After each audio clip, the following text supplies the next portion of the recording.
ஹல்லேலூயா. இந்த மாதத்தின் வாக்குத்தத்த வசனத்திற்கு நேராக நம்முடைய சிந்தையை திருப்பிக் கொள்வோம். யோவான் 12ஆம் அதிகாரம் அதனுடைய 28வது வசனத்தை நாம் எல்லாரும் சேர்ந்து வாசிக்கலாம். யோவான் 12ஆம் அதிகாரம் அதனுடைய 28ஆம் வசனத்தை நாம் எல்லாரும் சேர்ந்து வாசிப்போம். Price the Lord. யோவான் 12ஆம் அதிகாரம் 28ஆம் வசனம் நாம் எல்லாரும் சேர்ந்து பிரைஸ் தி லார்ட் வாசிக்கலாமா? பிதாவே,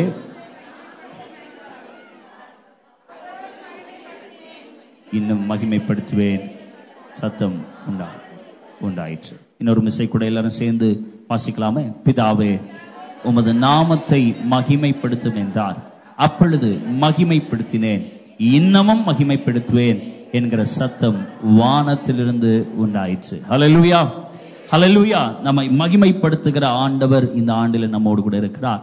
கடந்த வாரங்களிலே நாம் தொடர்ந்து தேவனுடைய வார்த்தையை கேட்டோம். இழந்ததை திரும்ப கொடுத்து கர்த்தர் நம்மை மகிமைப்படுத்துகிறார் என்பதை முதல் வாரத்திலும், தொடர்ந்து சவால்களுக்கு சவால் விடும்படி நம்மை தேவன் மகிமைப்படுத்தி உயர்த்துகிறார் என்பதையும், தொடர்ந்து விலையேற பெற்றவர்களாய் நம்மை மாற்றி கர்த்தர் நம்மை மகிமைப்படுத்துகிறார் என்பதையும் கடந்த வாரங்களிலே நாம் தியானிக்க கர்த்தர் நமக்கு உதவி செய்தார். ஹல்லேலூயா. இந்த வாரத்திலே கர்த்தர் எவ்விதமாய் நம்மை மகிமைப்படுத்த விரும்புகிறார் என்று சொன்னால், நம்முடைய பேரை பெருமைப்படுத்தி அவர் நம்மை மகிமைப்படுத்த விரும்புகிறார். ஹல்லேலூயா. சொல்லுங்க, எப்படி நம்மை மகிமைப்படுத்த விரும்புகிறார்? ஆமா, பக்கத்துல கைப்பிடிச்சு சொல்லுங்க, உங்க பேரை பெருமைப்படுத்தி அவர் உங்களை மகிமைப்படுத்துவார். ஆமென். எத்தனை பேர் விசுவாசிக்கிறீங்க? நிச்சயமாய் அவிதமாய் தேவன் நம்மை மகிமைப்படுத்த வல்லவர்னு சொல்லி மேல இருக்கிறவங்க நல்ல சத்தமா ஒரு அல்லேலூயா சொல்லாமே? ஹல்லேலூயா. அவர் நம் பெயரை பெருமைப்படுத்தி அவர் நம்மை மகிமைப்படுத்த வல்லவராய் இருக்கிறார். அதற்காக சில வசனங்களை நாம் தியானிக்க போகிறோம். அதுல ஒரு 3 காரியங்களை எவ்விதமாய் தேவன் நம்முடைய பெயரை பெருமைப்படுத்தி மகிமைப்படுத்த விரும்புகிறார் என்று சொல்லி பிரைஸ் தி லார்ட் 3 காரியங்களை பிரைஸ் தி லார்ட் நாம் இந்த காலவெளியில பிரைஸ் தி லார்ட் நாம் பார்க்க போகிறோம்.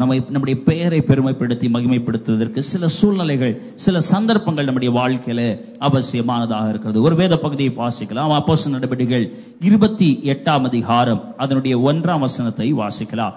அங்கே ஒரு சம்பவம் நடக்கிறது. அங்கே ஒருவருடைய 3 நபர்களுடைய வாழ்க்கையை நாம் இந்த காலவெளியில தியானிக்க போகிறோம். அவருடைய வாழ்விலே தேவன் அவர்கள் பெயரை எப்படி பெருமைப்படுத்தினார், எப்படி பெருமைப்படுத்த செய்தார், எப்படி அதன் மூலமாய் மகிமையடைய செய்தார் என்பதை 3 நபருடைய வாழ்க்கையிலிருந்து தியானிக்க கர்த்தர் நமக்கு துணை செய்வாராக. அப்போஸ்தலர் நடபடிகள் 28ஆம் அதிகாரம் 1ஆம் வசனம். நாங்கள் தப்பி கரை சேர்ந்த பின்பு அந்த தீவின் பெயர் மெலிதா என்று அறிந்தோம். அந்நியராகி அந்த தீவார் எங்களுக்கு பாராட்டின அன்பு கொஞ்சம் அல்ல. அந்த வேளையில பிடித்திருந்த மழைக்காகவும் குளிர்காகவும் அவர்கள் நெருப்பை மூட்டி எங்கள் அனைவரையும் சேர்த்து கொண்டார்கள். ஹல்லேலூயா. அப்போஸ்தலனாகிய பவுல் இப்பொழுது அவன் அழைத்து செல்லப்படுகிற சூழ்நிலையை நாம் பார்க்கிறோம். அவன் கைது செய்யப்பட்டு கொண்டு செல்லப்பட்டு கொண்டிருக்கிறார். ஆனால் போகிற வழியிலே அங்க பெருங்கடல் வீசுகிற அந்த கடலிலே சூழ்நிலை மிகவும் மோசமாக மாறுகிறது. வருகிற வழியிலே ஏற்பட்ட அங்க கடல் பாதிப்பினாலே அங்கு அவர்கள் என்ன செய்கிறார்கள், கடல்ல இருக்கிற எல்லாவற்றையும் அவர்கள் அவங்க கப்பலில் இருந்த எல்லாவற்றையும் கீழே போட்டுவிட்டு இந்த நேரத்தில் அவங்க மிகவும் ஏற்பட்ட பெரிய காற்றினால் சூழ்நிலையினால் இங்க கரை ஒதுங்கி இருக்கிறார்கள். இந்த தீவில் இருந்த ஜனங்கள் அவர்களுக்கு உதவி செய்தார்கள். அல்லேலூயா, அல்லேலூயா. சூழ்நிலை நல்லதான் போயிட்டு இருக்கு. இங்க தீவில் இருக்கிறவங்க உதவி செய்து கொண்டிருந்தார்கள். Price the Lord. தேவன் எப்பொழுதுமே, ஆண்டவராகிய தேவன் நம்முடைய வாழ்விலே, நம்முடைய பிரச்சனைகளின் நடுவிலே அவர் கைவிட்டு விட்டு ஒதுங்கி விடுகிற தேவன் அல்ல. அவர் பிரச்சனைகளுக்கு நடுவிலே நமக்கு துணை செய்ய ஒரு ஏதுவை தர வல்லவராய் இருக்கிறார். அல்லேலூயா. அந்த வசனத்தை இன்னொரு தடவை வைக்கலாமா? மீன் ஒரு விஷயம் அந்த வசனத்தை எல்லாரும் சேர்ந்து டிஸ்பிளேயும் பார்த்து நம்ம எல்லாரும் சேர்ந்து வாசிக்கலாமா? 28:1. Price the Lord. நாங்கள் தப்பிக்கரை சேர்ந்த பின்பு அந்த தீவின் பெயர் மெலிதா என்று அறிந்தோம். 2ஆம் வசனம். அந்நியராகி அந்த தீவார் எங்களுக்கு பாராட்டின அன்பு கொஞ்சம் அல்ல. Price the Lord. அவர்கள் எல்லாம் அங்க இருந்த மழை குளிர் இந்த நேரத்தில் எல்லாம் நெருப்பை மூட்டி எங்களை அவங்க கூட என்ன செஞ்சு கொண்டார்கள். தேவஜனமே, நம்முடைய வாழ்வில சூழ்நிலைகள் மிகவும் மோசமாகும் போது நமக்கு துணை செய்ய வல்லவராகிய ஆண்டவர் நிச்சயமாகவே நமக்காக, நமக்கு அறியாத, நமக்கு தெரியாத, நமக்கு புரியாத சூழ்நிலைகளின் நடுவில் நமக்கு துணை செய்ய அவர் வல்லவராக இருக்கிறார். விசுவாசிக்கிறவங்க நல்ல கரங்களை தட்டி ஒரு அல்லேலூயா சொல்லுங்க பார்க்கலாம். அல்லேலூயா, அல்லேலூயா, அவர் நிச்சயம் செய்ய வல்லவராக இருக்கிறார். நாம பல வேளைகளில் சோர்ந்து போயிருக்கலாம். நம்ம வாழ்வில அங்க ஒரு அருமையான வசனம் விதமாய் சொல்கிறது. யாத்ராம் புஸ்தகம் 13ஆம் அதிகாரம் 17ஆம் 18ஆம் வசனத்துல பார்க்கும்போது, நம்முடைய வாழ்க்கையில நாம் சோர்ந்து போகாதபடி நம்முடைய நெருக்கமான சூழ்நிலைகளின் மத்தியிலும் நமக்காக நிச்சயமாகவே ஒரு ஏதுவையும் ஒரு வழியும் அவர் வைத்திருக்கிறார். நம்முடைய வாழ்வில நாம் அங்கே அமிழ்ந்து விடக்கூடாது என்பதற்காக தேவன் எப்பொழுதுமே நமக்காக ஒரு போக்கை வைத்திருக்கிறார் என்று சொல்லி ஒரு வழியை அவர் வைத்திருக்கிறார். அதன் மேல் கரிசனை உள்ளவராக இருக்கிறார் என்பதை நம்மால் பார்க்க முடிகிறது. யாத்ராம் புஸ்தகம் 13ஆம் அதிகாரம் 17ஆம் 18ஆம் வசனத்துல பார்க்கிறோம். பார்வோன் ஜனங்களை, எல்லாரும் சேர்ந்து பார்த்து வாசிக்கலாமா? எல்லாரும் சேர்ந்து வாசிங்க. பார்வோன் ஜனங்களை போக விட்ட பின் ஜனங்கள் யுத்தத்தை கண்டால் மனம் அடிந்து எகிப்திற்கு திரும்புவார்கள் என்று சொல்லி பெலிஸ்தரின் தேச வழியாய் போவது சமீபமானாலும் தேவன் அவர்களை அந்த வழியாய் நடத்தவில்லை. அவர்களை சுற்றி போக செய்தார். சிவந்த சமுத்திரத்தை சுற்றி போக பண்ணினார். இஸ்ரவேல் எகிப்து தேசத்திலிருந்து புறப்பட்டு அநியாய் புறப்பட்டு போனார்கள். அவங்க எந்த வழியாய் போகலையா? அதுக்கு முந்தின வசனம் 17ஆம் வசனத்துல பார்க்கிறோம். அவர்கள் எந்த வழியா போகல?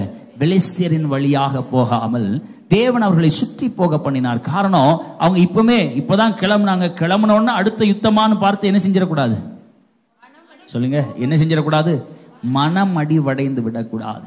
தேவஜனமே, நம்முடைய வாழ்க்கையில ஏற்கனவே ஒரு சில போராட்டங்களை சந்தித்து தான் வந்து கொண்டிருக்கிறோம். இப்பதான் கொஞ்சம் விடுதலை ஆன மாதிரி தெரியுது அப்படிங்கிற சூழ்நிலை நாம் இருக்கும்போது நாம நினைக்கிறோம் நாம பல சூழ்நிலைகளை கடந்து விட்டோம். ஆனா ஆண்டவர் உங்கள் மேல் கரிசனை உள்ளவராக இருந்து பல தீங்குக்கு நம்மை நீங்களாக்கி விடுவித்து வைத்திருக்கிறார்.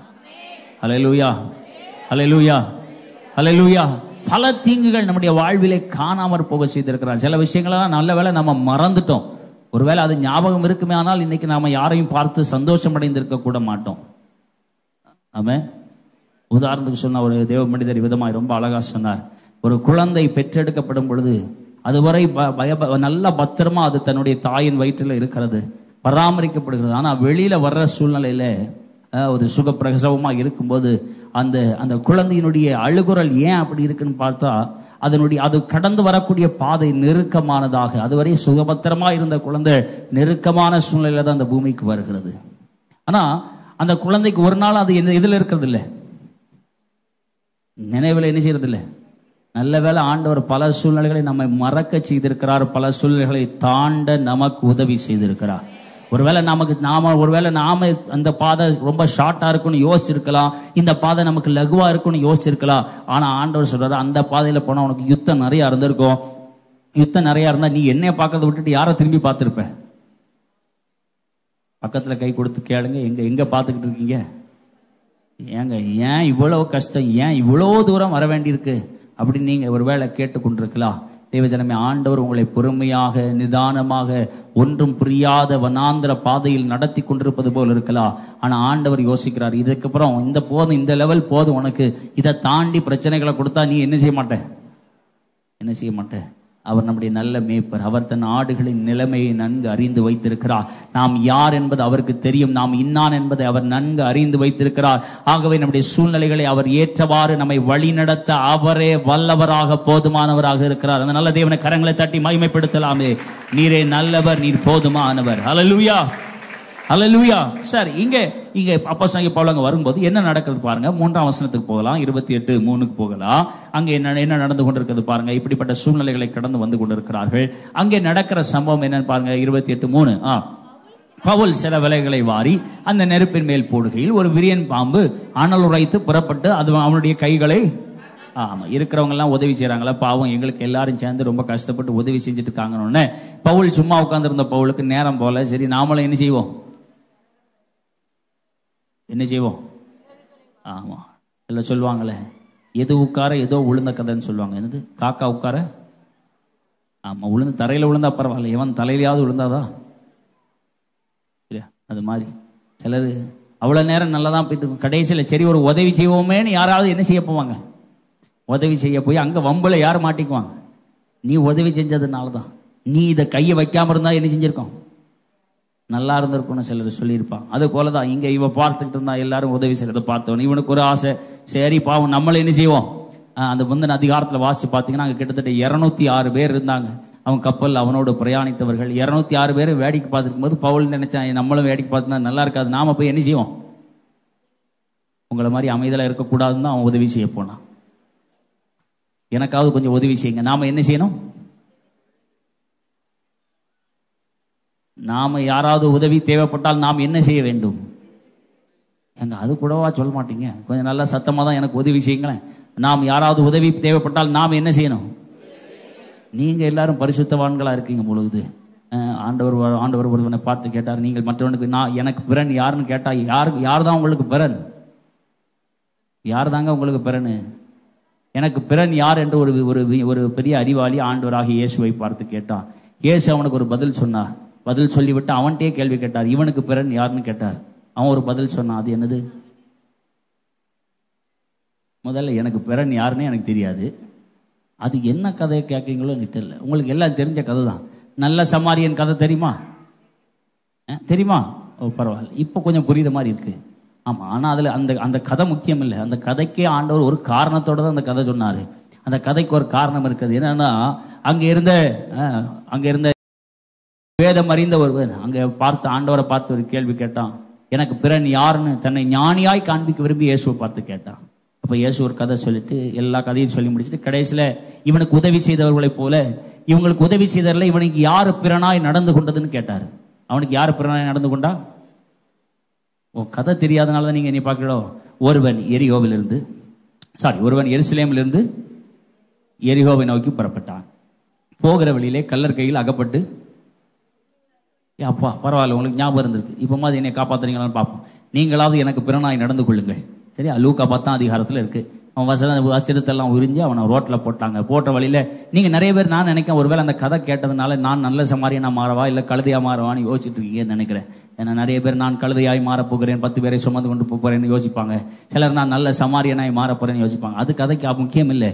கதையினுடைய முக்கியம், இயேசு சொன்ன முக்கியத்துவமான கருத்து என்னன்னா, இவனுக்கு உதவி செய்ய அங்க வந்த பிரதான ஆசாரியனோ லேவியனோ யாரும் என்ன செய்யல, உதவி செய்யல. ஆனா அங்க இருந்த இந்த சமாரியன், இவன் சமாரியனை யூதர்கள் அவங்க யாரும் மதிக்கிறது இல்லை. ஆனா ஆண்டவர் சொன்னார், யாருமே மதிக்காத, எல்லாராலும் புறந்தள்ளப்பட்ட, எல்லாராலும் மதிக்கப்படாத ஒருவன் இவனை கண்டுபிடித்து இவனுக்கு உதவி செஞ்சான். அதனால ஆண்டவர் அவனை பார்த்து கேட்டார், இப்ப இவனுக்கு அடிபட்டு இருந்தவனுக்கு பிறன் யாருன்னு கேட்டாரு.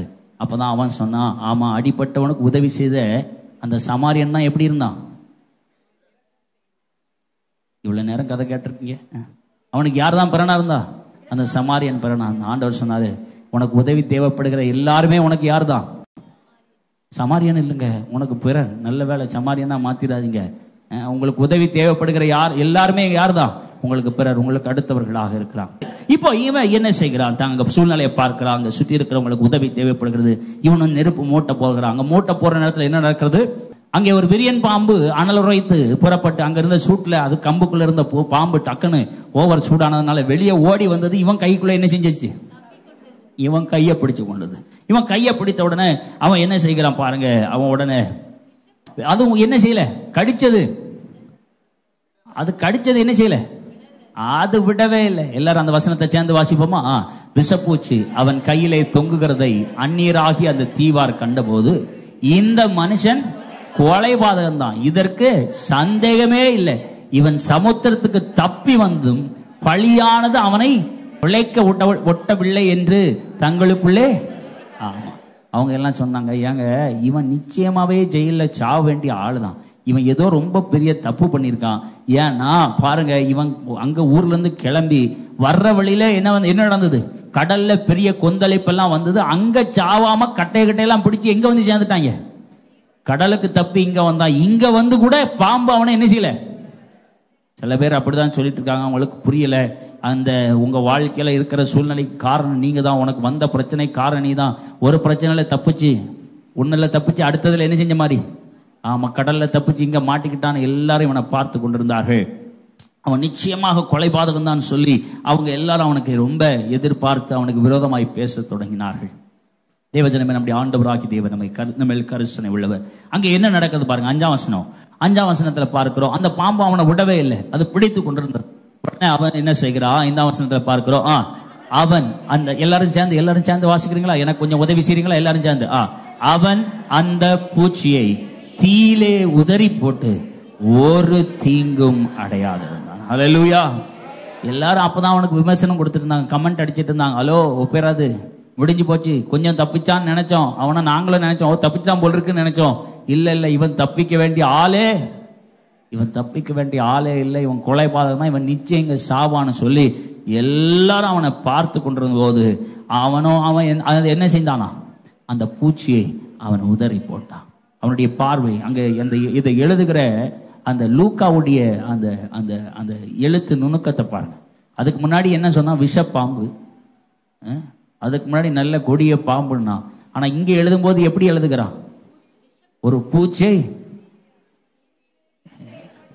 கொஞ்சம் நல்லா சொல்றீங்களா, அந்த வசனத்தை வைக்குமா? ஒரு பூச்சை, அந்த பூச்சை. ஆமா, ஏதோ தெரியாம ஒரு வண்டு கண்டு உங்க கையில ஏறிட்டுனா நீங்க என்ன செய்வீங்க? பரவாயில்ல, இருந்துட்டு போனவங்க போடா தூர, அதை ஒன்றும் பெருசா என்ன செய்ய மாட்டீங்க. இப்படிதான் பார்த்துக்கிட்டு இருப்பா. வண்டுலாம் உங்க மேலே ஏறிச்சுன்னா பரவாயில்ல, ஏறிட்டு போட்டோம். ஆளால ஒரு எறும்பு ஏறினாலே, காக்கா எறும்பு ஏறினாலே உணர்வுள்ள ஜனங்கள் என்ன செய்வார்கள்? சிலர் உணர்வு இல்லாமல் இருப்பாங்க. மழை பெஞ்சா கூட எது மேலேயோ மழை பெய்கிற மாதிரி நடந்து போவாங்க. பத்திரிக்கையில் எங்களுக்கு ஸ்கூலில் ஒரு ஃப்ரெண்டு இருந்தாங்க பாருங்க. அந்த பொண்ணு நாங்கள் நடந்து வரும்போதெல்லாம் பார்ப்போம். எங்களுக்கு இப்போலாம் எனக்கு இன்னும் நல்லா ஞாபகம் இருக்குது. ஏன்னா எங்கள் ஸ்கூலில் இருக்கிறவங்க எல்லாரும் சேர்ந்து கடைசியில் அவளுக்கு எரும மாடுன்னு பேரை வைக்க காரணம் அதுதான். ஒரு நாள் நல்லா மழை பெஞ்சிக்கிட்டு இருக்கு, அவள் மட்டும் பேக்கை போட்டா, எல்லாரும் சைக்கிளில் இருக்கிறவன் பைக்கில் இருக்கிறவங்களாம் ஒதுங்கி கடையில் நிற்கான். அவள் மட்டும் மழையில் நடந்து போகிறான். இது மழையே பெய்யாத மாதிரி வெயிலில் நடந்து போகிற மாதிரி போனான். அன்னையிலேருந்து வருகை எரும மாடே அப்படின்னு அவளுக்கு ஒரு பேர் வச்சோம். சரி, ஏன்னா அது உணர்வு இல்லாத ஜென்மமாக இருந்தால் ஒன்றும் செய்ய முடியாது பாருங்க. அப்போ நிறைய பேர் அப்படி தான் இருப்பாங்க, பரவாயில்ல. ஆனா நாம் உணர்வுல இவன் பாருங்க, இவனோ பூச்சை பார்த்த உடனே இந்த சர்ப்பத்தை ஏதோ ஒரு பூச்சை என்ன செய்வது போல உதறி போடும். தேவஜனமே, உங்க வாழ்க்கையில வர்ற பிரச்சனையே நீங்க பிரச்சனைன்னு பார்த்துட்டீங்கன்னா, சிலருக்கு கொஞ்சமா லைட்டா தலைவலி வந்தாலே எனக்கு அதுவாக இருக்குமோ, இதுவாக இருக்கு மோ, அதுவாக இருக்கு மோ மோ மோமான்னு மோராயிரும். ஹலோ, கொஞ்சம் பேருக்கு எதுவாக இருக்குமோ, அதுவாக இருக்குமோ, இதுவாக இருக்குமோ மோ மோன்னு சொல்லி அது மோ மோ மோ மோ மோன்னு என்ன ஆயிரும்? மோர் ஆயிரும், 2 மோர் ஆயிரும். நிறைய சேர்த்துட்டு இருப்பாங்க. கொஞ்சம் லைட்டாக வலிச்சிடப்படாது, உடனே என்ன செஞ்சிருவாங்க, அப்படியே மண்டை குழம்பி என்ன செய்யறதுன்னு தெரியல, இதுவா இருக்கும் அதுவா இருக்கும். உடனே அடுத்தது என்ன பண்ணலாம்? தேவஜனமே, எல்லாவற்றுக்கும் நாம் பயப்பட வேண்டிய அவசியம் இல்லை. நம்மை காக்கிற கர்த்தர் நம்மோடு கூட இருக்கிறார். ஹல்லேலூயா. எல்லாரும் அவனை பார்த்து கொண்டு தான். ஆறாம் வசனத்தை வைங்க ஸ்பீடா போலாம். அவனுக்கு வீக்கம் கொண்டு அல்லது சடிதியாய் விழுந்து சாவான் என்று அவர்கள் பார்த்தோம். நெடுநேரமாய் பார்த்து கொண்டிருந்தோம், ஒரு சேதமும் அவனுக்கு வராதை கண்டுபோது வேறு சிந்தையாகி இவன் தேவன் என்று சொல்லிக் கொண்டார்கள். ஹல்லேலூயா, ஹல்லேலூயா. ஒரு சேதமும் வரவில்லை. அப்படி சிந்தை மாறிவிட்டது. ஹல்லேலூயா. தேவஜனமே, உங்களுக்கு ஒருவேளை இன்னைக்கு சூழ்நிலை சரியில்லாமல் இருக்கலாம், இன்னைக்கு ஒருவேளை உங்களுடைய நிலைமை சரியில்லாமல் இருக்கலாம். ஆனால் ஆண்டவராக தேவன் உங்கள் நிலைமைகளை மாற்றி அமைக்க வல்லவராக இருக்கிறார். நல்ல கரங்களை உயர்த்தி சொல்லுங்க பார்க்கலாம். எல்லாரும் பார்த்துட்டு இருக்காங்க. தேவஜனமே, இந்த காலவெளியில் ஆண்டவர் சொல்லுகிறார், உங்கள் பெயரை பெருமைப்படுத்துவேன். எங்கன்னா உபத்திரவப்பட்ட இடத்துல நீங்க எங்க கஷ்டப்பட்டு இருக்கீங்களோ, எங்க சூழ்நிலைகளை மனமடிவடைந்து இவ்வளவுதான் மற்றவங்க எதிர்பார்த்துட்டு இருக்கிறாங்களோ, அந்த இடத்துல தேவன் உங்கள் தலையை உயர்த்த வல்லவராக இருக்கிறார். உங்கள் சத்துருக்களுக்கு நடுவாக ஒரு பந்தியை ஆயத்தப்படுத்தி உங்கள் தலையை எண்ணெயால் அபிஷேகித்து உங்கள் பாத்திரம் நிரம்பி வழிந்தோட செய்ய வல்ல கர்த்தர் இந்த காலவெளியில் உங்களோடு கூட இருக்கிறார். அவர் உங்களை விசாரிக்கிறவர், அவர் உங்கள் மேல் கரிசனை உள்ள தேவன், அவர் உங்களை நினைத்திருக்கிறார், அவர் நிச்சயம் உங்களை ஆசீர்வதிப்பார். தேவஜனமே, இவன் பார்த்துட்டு இருந்தான், அவ்வளவுதான் எல்லாம் முடிஞ்சிச்சுன்னு நினைச்சிட்டு இருந்தான். சுத்தி இருக்கிறவங்க அப்படிதான் நினைத்தார்கள். ஆனால் சூழ்நிலை மாறிய போதோ இப்ப அவங்க சிந்தையே மாறிடுச்சு. அவ்வளவுதான், இவன் வாழ்க்கை இவ்வளவு பிரச்சனையில மாட்டிக்கிட்டான்ல. தேவஜனமே, இன்னைக்கு உங்க வாழ்க்கையில பல போராட்டங்கள் இருக்கலாம், ஆனால் அதில் நடுவில் மறந்துடாதீங்க, ஆண்டவர் உங்களோடு இருக்கிறார். உபத்திரவத்தின் நடுவில் உங்கள் பேரை பெருமைப்படுத்த அவர் வல்லவராக இருக்கிறார். எப்படி பேர் பெருமை அடைஞ்சிச்சு பாருங்க அவனுக்கு. அந்த அதிகாரத்தில் அப்படியே கீழே வாசிச்சு பாருங்க. அப்புறம் 7ஆம் வசனத்துக்கு வரலாம். 7ஆம் வசனம் அடுத்த வசனம் விதமாய் சொல்கிறது, தீவுக்கு முதலாளியாகிய பிலிப்பு என்னும் முதல் அவன் ஆண்டு தேவன் என்று கண்டார்கள். பேர் கொண்ட இந்த நிலங்கள் இந்த இடத்திற்கு சமீபமா இருந்தது. அவன் எங்களை ஏற்றுக்கொண்டு 3 நாள் பாருங்க, முதலாளி அந்த ஏரியாவில் இருக்கிற பெரிய முதலாளி உடனே அவனை கூப்பிட்டு பட்சமா விசாரிக்கிறான். அடுத்த வசனத்துல 8ஆம் வசனத்துல அவனுடைய தகப்பனுக்கு 8ஆம் வசனம், பிலியுனுடைய தகப்பன் ஜுரத்தினாலும் இரத்த பேதினாலும் வருத்தப்பட்டு கிடந்தான். இந்த நாட்கள்ல உங்களுக்கு இருக்கிற மாதிரி நிறைய பேருக்கு காய்ச்சல், இரத்த வாந்தி பேதி எல்லாம் இருக்கலாம். எல்லாவற்றுக்கு நடுவில் கர்த்தர் உங்களுக்கு சுகம் தர வல்லவர். வருத்தப்பட்டு கிடந்தான். பவுல் அவனிடத்தில் போய் அவனுக்கு ஜெபம் பண்ணி அவன் மேல் தன் கைகளை வைத்து அவனை குணமாக்கினான். 9ஆம் வசனம் சொல்கிறது, அதை கேள்விப்பட்ட இது நடந்த பின்பு தீவில் இருந்த மற்ற வந்து குணமாக்கப்பட்டார்கள். 10ஆம் வசனத்துக்கு போலாம்.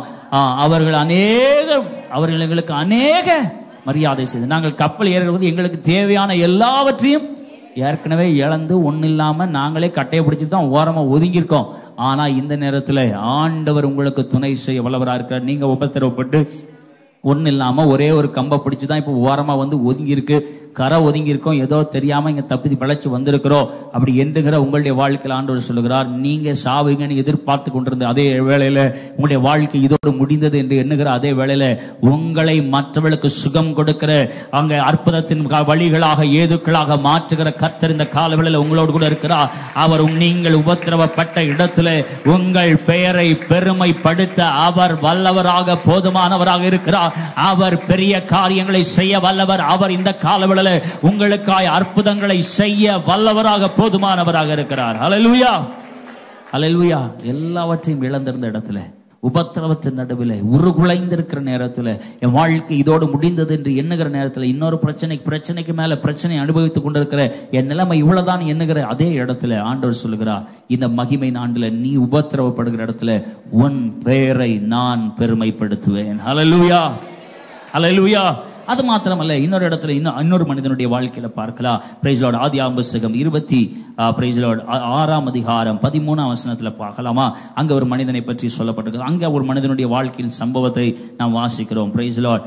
அங்கே எல்லாரும் சேர்ந்து வாசிக்கலாம். ஆதியாகமம் 26:13. அவன் ஐஸ்வர்யனாகி வர விருத்தி அடைந்து மகா பெரியவன் ஆனான். 14ஆம் வசனம் சொல்கிறது, மாட்டு மந்தையும் அநேக பணிவிடைக்காரன் இருந்தபடினால் பெலிஸ்தியர் அவன் மேல் பொறாமை கொண்டு, இங்க என்ன நடக்கிறது?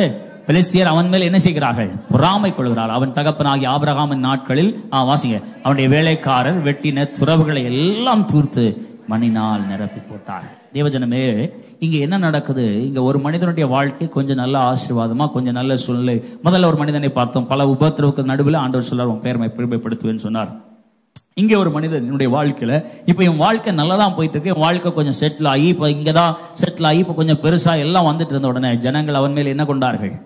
பொறாமை கொள்ளுகிறார்கள். ஜனங்கள் அவன் மேல் பொறாமை கொள்ளுகிறார்கள். அவனுடைய வாழ்க்கையில அவனுடைய தகப்பனுடைய நாட்களில், இவன் நாட்கள்ல கூட இல்ல, ஏற்கனவே இருந்த என்ன செய்து, அவனுக்கு ஏற்கனவே இருந்த பல ஆசீர்வாதங்கள், கிடைச்ச ஆசீர்வாதங்கள் எல்லாத்தையும் என்ன செஞ்சிடணும்? அவனுடைய அந்த வசனத்தை எல்லாம் சேர்ந்து சத்தமா வாசிங்க. அவன் தகப்பனாகிய ஆபிரகாமின் நாட்களில் அவனுடைய வேலைக்காரர் வெட்டின துறவுகளை எல்லாம் பாருங்க. உன் வாழ்க்கையில கொஞ்சமாவது கிடைச்சிருக்கு, உனக்கு எப்படி கிடைக்கலாம்? உனக்கு அதை கிடைக்க விடாம பண்றதுக்கு நான் என்னெல்லாம் முடியுமோ பரவாயில்ல, நீங்க நல்லா தெரிஞ்சு வச்சிருக்கீங்க. சிலர் எப்பவுமே அப்படிதான், அடுத்தவனுக்கு ஒரு ஆசீர்வாதம் கிடைச்சதுதான் இவனுக்கு என்ன வராது, இவனுக்கு என்ன வராது, ஐயோ எல்லாம் யாருக்கு போகிறது?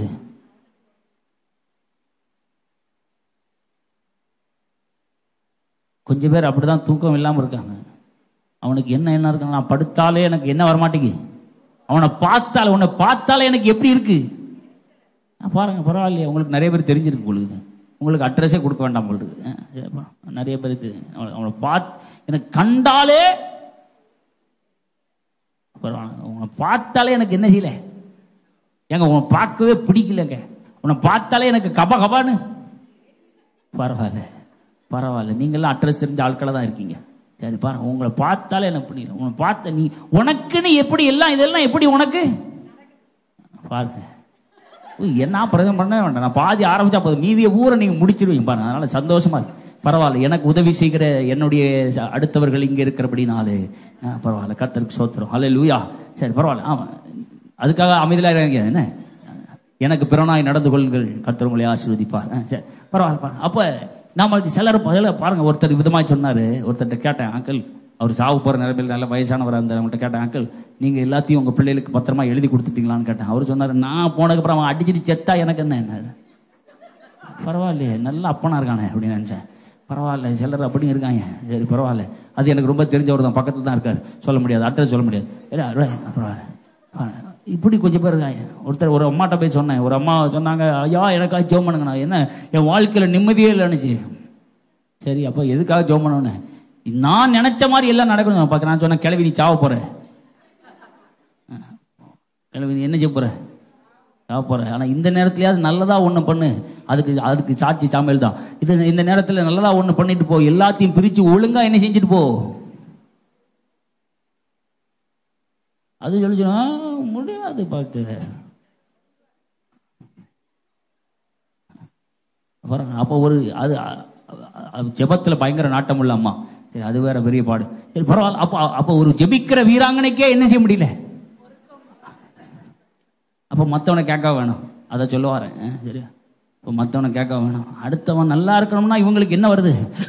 ஐயோ என் தூக்கம் போச்சே. ஒருத்தருக்கு இப்படிதான் அழுதாங்க. நான் விளையாட்டுக்கு சொல்ல, எல்லாமே அவனுக்கு போடு, நான் என்ன செய்யுது? அதனால நீ ஒரு நாள் கண்டிப்பா என்னதான் செய்ய போற? எல்லாத்தையும் பிடிச்சிட்டு பூமிக்குள்ள எவனும் போக முடியாது. தேவஜனம் நம்முடைய ஆண்டு இங்க இவனுக்கு கிடைக்குது. இவனுக்கு எல்லாமே வர வர என்ன செஞ்சுட்டே இருக்கான். வறண்ட நேரத்துல விதைச்சான். அவனுக்கு விதைச்சா 30, 60, 100 கிடைக்கும். இப்ப இவனுக்கு பக்கத்துல கூட என்ன வரல. அடே முடிஞ்சதுடா, இவன் இப்ப என் கூட சேர்ந்துருவானே. இவன் சேர்ந்து இன்னும் வர வர என்ன செய்கிறான்? வசனம் சொல்லுது, அவன் வர வர விருத்தி அடைந்து உடனே இவங்க தூக்கம் எல்லாம் அவ்வளவுதான். தேவஜனமே நம்மை சுற்றி இருக்கிறவர்கள் அபதமாக எண்ணலாம். இப்ப இவங்க என்ன பண்றாங்க? இவனை தூரத்துல இருந்தும் இல்லாம இப்ப அங்க 14ஆம் வசனத்துல பொறாமை கொண்டவர்கள் பார்த்தோம். அதுக்கு அடுத்த வசனத்துக்கு போலாம், கொஞ்சம் ஸ்பீடா போலாமா? அதுக்கு அடுத்த வசனத்தை பார்த்தோம். அவர்கள் துறவுகளை தூர்த்து போட்டார்கள். அவர்களை என்னை விட்டு அவனை 17ஆம் வசனத்துக்கு போலாம். 17ஆம் வசனத்துக்கு போங்க. Isaac 16, sorry, thank you. Isaac 16. Isaac Abimelech ஈசாக்கை நோக்கி, நீங்கள் எங்களை விட்டு போய்விடு, எங்களை பார்க்கலாம். நீ இங்க இருந்தா நீ ரொம்ப வளர்ந்துருவ, இடத்த காலி பண்ணு, இது ஒப்பிராது. நீ இங்க இருந்து எங்க ஊர்லயே இருந்துட்டு எங்களுக்குள்ள எல்லா வர வேண்டிய எல்லா சொத்தையும் நீ என்ன செஞ்சுக்கிட்ட, உனக்கு வர வேண்டிய எல்லா வளங்களையும் நீ ஆட்டையை போட்டிருக்க, நீ சரியா வராது, இங்க இருந்து இடத்த என்ன செஞ்சிரு, காலி பண்ணுன்னு சொன்னார்கள். 17ஆம் வசனத்துக்கு போங்க. 17ஆம் வசனம். அப்பொழுது ஈசாக்கு அவிடத்தை விட்டு புறப்பட்டு கேராகின் பள்ளத்தாக்கிலே ஒரு கூடார போட்டு அங்கே குடியிருந்தான். அவன் குடியிருந்த நாட்கள் என்ன நினைச்சு அப்படியே கீழே போயிடலாமா? 20ஆம் வசனத்துல பார்க்கிறோம். அவன் அங்க தன் தகப்பனுடைய நாட்கள் வெட்டினதை பார்க்கலாம். ஆபிரகாம் மரித்த பின் பெலிஸ்தியர் தூத்து போட்ட துறவுகளை மறுபடியும் சொல்லுங்க, மறுபடியும் தோண்டி தன் தகப்பன் இவைகளுக்கு இருந்த பேர்களே அவைகளுக்கு பேரிட்டான். கோரல் மேய்ப்பர் அந்த தண்ணீரை கண்டது என்று சொல்லி ஈசாக்குடைய மேய்ப்பருடன் வாக்குவாதம் பண்ணின. அவர்கள் தன்னோடு வாக்குவாதம் பண்ணினபடினால் அந்த துறவுக்கு என்ன பேரிட்டான்?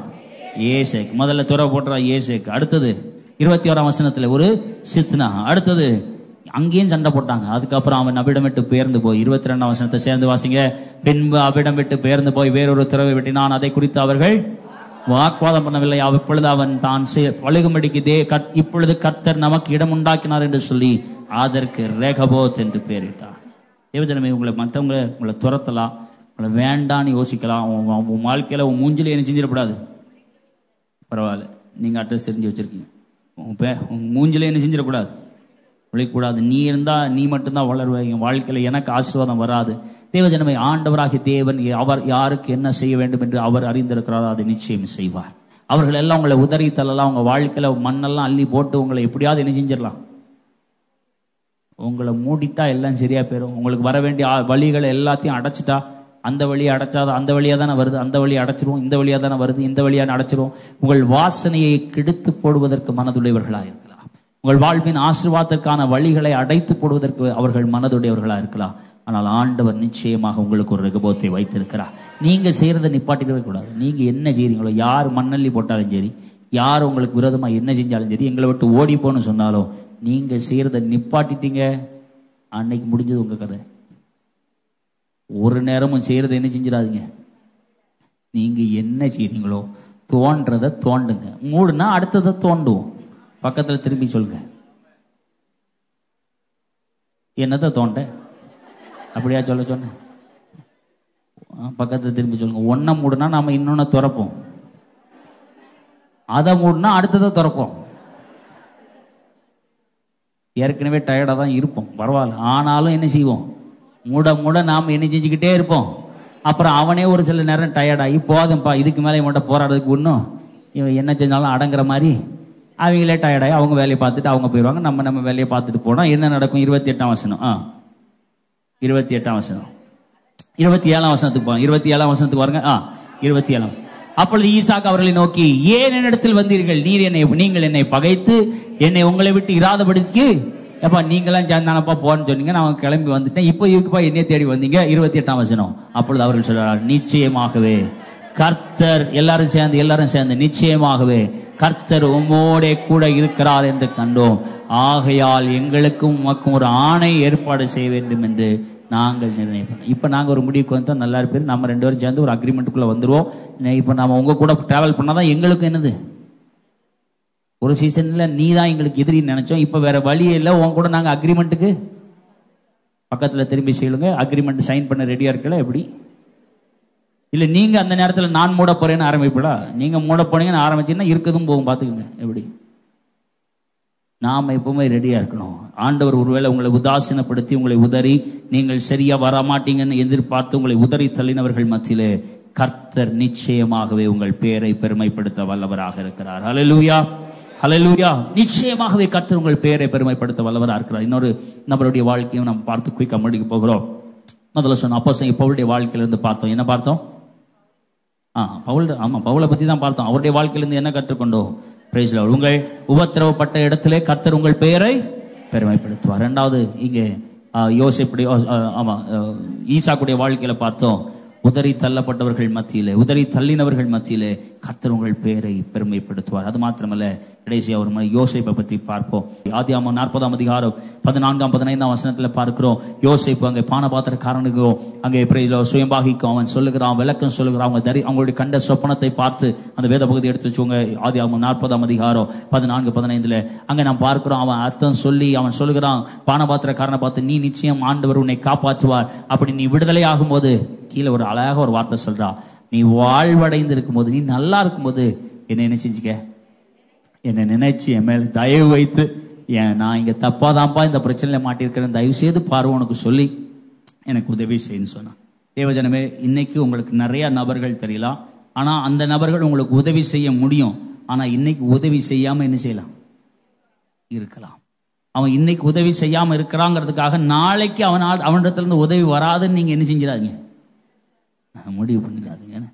அதுதான் அவங்களுக்கு நிறைய பேர் இப்படிதான் இருக்கிறாங்க. நிறைய நேரத்தில் நாம இன்னைக்கு அவங்க நம்மளுக்கு உதவி செஞ்சிருக்கலாம், செய்யாம விட்டாங்கிறதுனால நம்ம அவங்க மேல கோவப்படலாம். அப்படி செய்யாதுங்க தேவஜனமே. அவர்கள் இன்னைக்கு உங்களுக்கு உதவி செய்யாம இருக்கலாம், இன்னைக்கு உங்களுக்கு ஏற்ற காரியங்களை செய்யாம போகலாம். ஆனால் அவன் முற்றிலுமா அவன் மறந்து விட்டான். வசனம் சொல்றது அவன் பாருங்க, அவனு நிலைமை எப்படி இருக்கு பாருங்க. 40ஆம் அதிகாரம் அதே அதிகாரம் 22-23 ஆனாலும் பானபாத்திரக்காரனின் தலைவன் யோசேப்பை, நீ நான் உனக்கு செஞ்சதுக்கெல்லாம் நீ என்ன செஞ்சிருக்கணும், என்னை தூக்கி வச்சு கொண்டாடி இருக்கணும். கொண்டாட கூட வேண்டாம், கொஞ்சமா ஞாபகப்படுத்தி என்ன செஞ்சிருக்கலாம். ஏன்னா சிலருக்கு ஒருவேளை நீயும் சாவேன்னு சொல்லியிருந்தான்னு வச்சுக்கோங்க. ஒருவேளை யோசிப்பு அங்க வச்சு நீயும் சாவலை அப்படின்னு சொல்லியிருந்தான்னா யோசிப்பு ஒருவேளை இவனே தூக்க போட்டு என்ன செஞ்சிருப்பான். சிலருக்கு நாளைக்கு சாவேன்னு சொன்னா பத்தாது, அவன் இன்னைக்கே செத்தாதான் சரியா வரும்னு முடிவு பண்ணுவான். இருக்கல வீட்டு போயிட்டல.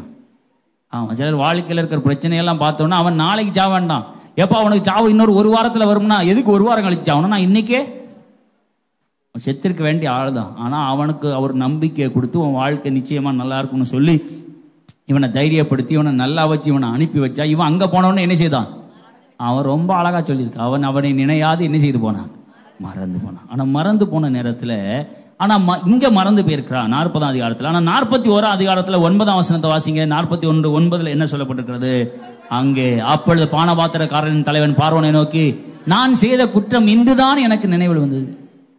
உடனே பானபாத்திரக்காரன் நினைவில் வந்த உடனே இவர் என்ன செஞ்சிருக்கணும், அருவாலை, ஹலே இது தப்பு பண்ணியா, நான் ஒன்னையெல்லாம் காப்பாத்திட்டேன் அப்படின்னு ஒருவேளை பார்வோன்னு தெரியாம நினைச்சு அருவாலை எடுத்து இவனை போடாம போனான். அடுத்த வசனத்துல சொல்லுகிறது, பார்வோன் தம்முடைய ஊழியக்காரர்கள் உங்களுடைய என்னையும் காவலில் வைத்தான். அடுத்த வசனம் அப்படியே கொஞ்சம் ஸ்பீடா போதான். அவன் நானும் ஒரே ராத்திரியில சொப்பனம் கொண்டோம். கொஞ்சம் தாண்டிடுவோமா, 13ஆம் வசனத்துக்கு போங்க. 13 கொஞ்சம் ஸ்பீடா போய். அவன் எங்களுக்கு சொல்லிய அர்த்தத்தின்படியே என்னை திரும்ப நிறைத்து என் நிலையில நிறைத்து என்னை திரும்ப என் நிலையில நிறுத்தி அவனை தூக்கி போட்டு வித்தார் என்றான். 14ஆம் வசனம் சொல்கிறது, உடனே அவன் சொன்னது, அப்பொழுது பார்வோன் யோசேப்பை அழைத்தான். அவன் தீவிரமாய் காவல் கிடங்கிலிருந்து கொண்டு வந்தார்கள். அவன் சவரம் பண்ணி கொண்டு வேறு வஸ்திரத்தை தரித்து பார்வோனிடத்திலே வந்தான். தேவஜனமே, அங்க பின்னாடி என்ன நடக்குது, அப்போ அங்க பார்வோன் இவனை பத்தி சாட்சி சொல்றான். 38ஆம் 39ஆம் வசனத்துல சொல்லுகிறா, பார்வோன் இவனை பற்றி நல்லா சாட்சி சொல்லுகிறா. அவன் தேவ 38ஆம் வசனம், அப்பொழுது பார்வோன் தன் ஊழியக்காரரை நோக்கி, தேவ ஆவியை பெற்ற இந்த மனுஷனை போல வேறொருவன் உண்டோ என்றான். 39ஆம் வசனம் சொல்கிறது, பிரைஸ் தி லார்ட். பின்பு பார்வோன் யோசேப்பை நோக்கி, தேவன் இவைகள் எல்லாவற்றையும் உனக்கு வெளிப்படுத்தியிருக்கபடியா உன்னை போல விவேகமுள்ள ஞானமுள்ள வேறு ஒருவனும், அப்ப தேவ அபிஷேகம் பெற்ற ஞானமுள்ள விவேகமுள்ள ஒருத்தனும் உன்ன மாதிரி இல்லைன்னு சொல்லி 40ஆம் வசனத்துல சொல்றான். அவனை தன் எகிப்துக்கு, தன் அரண்மனைக்கு தலைவனாய் மாற்றினான், எகிப்திற்கு பெரியவனாய் அதிகாரியாய் மாற்றினான். அப்புறம் 44ஆம் வசனத்துல சொல்றான், உன் பெர்மிஷன், 44ஆம் வசனத்துல உன் பெர்மிஷன் இல்லாம எதுவும் என்ன செய்ய முடியாது, ஒன்னும் அசையவே முடியாதுன்னு சொன்னான். தேவஜனமே, உங்களை மற்றவர்கள் மறந்து போயிருக்கலாம், உங்களுக்கு உதவி செய்ய வேண்டிய நபர்கள் உதவி செய்யாமல் போயிருக்கலாம். ஆனா உங்கள் உதவி அவனிடத்துல இருந்துல. அருமையான சங்கீதக்காரன் சொல்வது போல, எனக்கு ஒத்தாசை வரும், உங்க கண்ணு அங்க இருக்கட்டும். மனுஷர்கள் உங்களுக்கு உதவி செய்யாமல் போகலாம், உங்களுக்கு உதவி செய்யாமல் போகலாம், உங்களை மறந்து போகலாம். உதவியற்ற ஒத்தாசையற்ற உங்கள் நிலை, உங்கள் இடத்துல கர்த்தர் உங்கள் பெயரை பெருமைப்படுத்த வல்லவராக இருக்கிறார். எத்தனை பேர் விசுவாசிக்கிறீங்க? Praise the Lord. நல்ல கரங்களை தட்டி கர்த்தருக்கு நன்றி செலுத்துங்க. 3 காரியங்களை பார்த்தோம். 3 நபர்களுடைய வித்தியாசமான நபருடைய வாழ்விலிருந்து, 3 சூழ்நிலைகளின் மத்தியிலிருந்து 3 காரியங்களை இந்த காலவேளையில பார்த்தோம். உங்கள் பெயரை பெருமைப்படுத்துகிற கர்த்தர் இந்த காலவேளையில உங்களோடு கூட இருக்கிறார். உங்கள் வாழ்வில உங்களுக்கு துணை செய்ய வல்ல கர்த்தர் இந்த காலவேளையில உங்களோடு கூட இருக்கிறார். எத்தனை பேர் விசுவாசிக்கிறீங்க?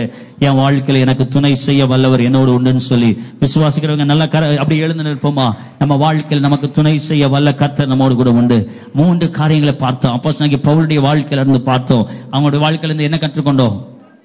உபத்திரவத்தின் நடுவிலே உங்கள் பெயரை அவர் பெருமைப்படுத்துவார். 2வது நாம பார்த்தோம், ஈசாக்குடைய வாழ்க்கையில நடுவில் இருந்து பார்த்தோம், உதறி தள்ளுகிறவர்கள் நடுவில் இருந்து ஆண்டவர் உங்களுடைய பெயரை பெருமைப்படுத்துவார். 3வது நாம யோசேப்புடைய வாழ்க்கையில இருந்து பார்த்தோம், உங்களை மறந்து போகிற, உதவி செய்வதற்கு யாருமே இல்லைன்னு இருக்கிற இடத்துல இருந்து ஆண்டவர் உங்களை உயர்த்த, உங்கள் பெயரை பெருமைப்படுத்த வல்லவராக இருக்கிறார். தேவக்கரத்துல உங்களை ஒப்பு கொடுக்குறீங்களா? ஆண்டவரே, எனக்கு துணை செய்ய நீர் இருக்கிறீங்கப்பா, நீங்க நிச்சயமா எனக்கு உதவி செய்ய வல்லவர். Price the Lord. Hallelujah. Praise the Lord. அப்படி ஆண்டவரை நோக்கி பார்ப்போமா? அவர் உங்களுக்கு உதவி செய்ய வல்லவராக இருக்கிறார். அவர் உங்களை விசாரிக்கிறவராக இருக்கிறபடினாலே உங்கள் கவலைகளை எல்லாம் அவர் மேல் வைத்து விடுங்கள்.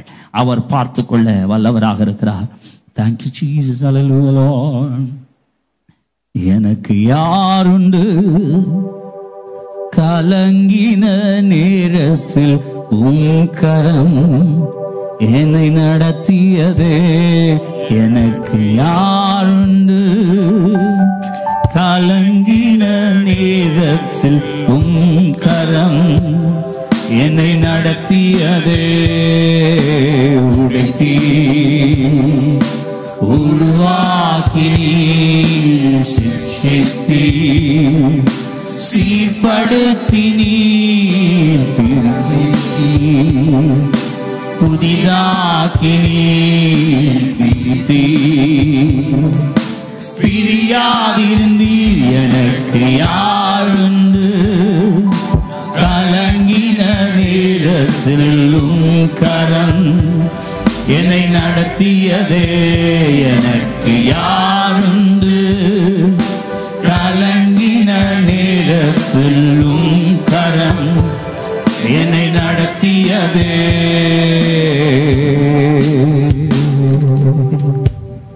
எல்லாரும் ஆண்டவரை நோக்கி நாம் பார்க்கலாம்.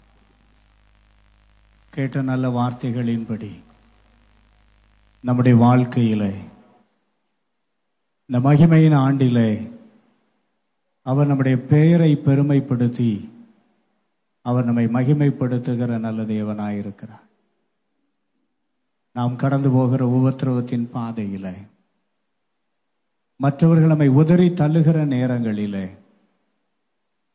நாம் உதவியற்றிருக்கிற நேரங்களிலே அவரே நம்மை மேன்மைப்படுத்த வல்லவராயிருக்கிறார். அப்படியே ஆண்டவரை நோக்கி சொல்லலாமா? ஏசப்பா, என் வாழ்க்கையில என்ன உபத்திரவங்கள் வந்தாலும் நீர் என்னை நடத்த வல்லவராயிருக்கிறீர், என் பெயரை பெருமைப்படுத்த வல்லவராயிருக்கிறீர்.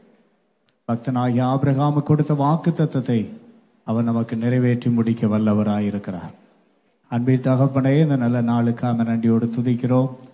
நல்கப்பட்ட நல்ல வார்த்தைகளுக்காக ஸ்தோத்திரிக்கிறோம். எங்களுடைய வாழ்க்கையிலே நீர் மேன்மைப்படுத்த வல்லவராயிருக்கிறீர். இந்த மேன்மையின் ஆண்டிலே, கர்த்தாவே மகிமையின் ஆண்டிலே எங்களுடைய வாழ்க்கையில் எங்களுடைய பெயரை பெருமைப்படுத்தி எங்களை மகிமைக்கு நேராய் நடத்துகிறதற்காக ஸ்தோத்திரிக்கிறோம். எத்தனை உபத்திரவங்கள் வந்தாலும், இந்த உலகத்தில் இருக்கிற மற்றவர்களை எங்களை உதறி தள்ளினாலும், மற்றவர்கள் எங்களை கர்த்தாவை உதவி செய்ய மறந்தாலும் நீர் எங்களோடு கூட இருந்து வழி நடத்துகிற கிருபைக்காக ஸ்தோத்திரிக்கிறோம். தொடர்ந்து நம்முடைய கிருபை எங்களோடு இருக்கட்டும், வழி நடத்தும். இயேசு கிறிஸ்துவின் இன்ப நாமத்தில் பிதாவே. என் ஆத்துமாவே முழு உலமை பரிசுத்த நாமத்தை ஸ்தோத்திரி. என் ஆத்துமாவே கர்த்தரை ஸ்தோத்திரி. கர்த்தர் செய்த சகல உபகாரங்களை மறவாதே. ஆமென். நம்முடைய கர்த்தராகிய இயேசு கிறிஸ்துவினுடைய கிருபையும் பிதாவாகிய தேவனுடைய அன்பு பரிசுத்த ஆவியானவருடைய அந்யோன்ய ஐக்கியமும் ஆசீர்வாதமும் சமாதான கிருபையும் நன்மையும் நம் அனைவரோடும் இன்றும் என்றும் சதா காலங்களிலும் இருப்பதாக. Amen, amen. Hallelujah. Praise the Lord. எல்லாரும் சோதர கதங்களை ஆசீர்வதிப்பாராக.